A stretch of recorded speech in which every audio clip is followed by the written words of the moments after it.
Champions ট্রফির আসর চলাকালীন সময়ে নতুন প্রেমের ইঙ্গিত দিয়েছিলেন শিখর ধাওয়ান।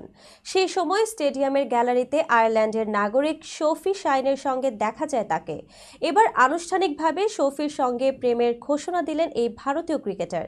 বৃহস্পতিবার ইনস্টাগ্রামে সোফির সঙ্গে একটি ছবি পোস্ট করেছেন ধাওয়ান, যার ক্যাপশনে তিনি লিখেছেন আমার ভালোবাসা, সঙ্গে একটি লাভ ইমোজিও দিয়েছেন তিনি। সেই পোস্টে ধাওয়ানকে অভিনন্দন জানাচ্ছেন ভক্ত অনুরাগীরা। একই ছবি পোস্ট করেছেন সোফিও। সোফি আয়ারল্যান্ডের নাগরিক। আমেরিকান একটি প্রতিষ্ঠানে তিনি কনসালট্যান্ট হিসেবে কর্মরত রয়েছেন।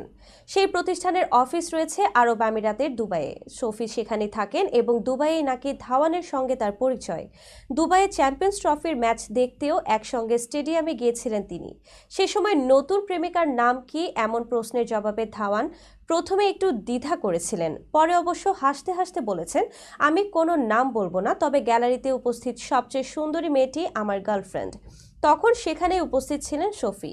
উল্লেখ্য, ২০১২ সালে ১০ বছরের বড় আয়শা মুখার্জিকে বিয়ে করেছিলেন ধাওয়ান। মতের মিল না হওয়ায় দুজনের বিবাহ বিচ্ছেদ হয় ২০২৩ সালে। তাদের একটি পুত্র সন্তানও আছে। আদালতের রায়ে সেই সন্তানের দায়ভার পাননি ধাওয়ান, পেয়েছেন তার সাবেক স্ত্রী আয়শা।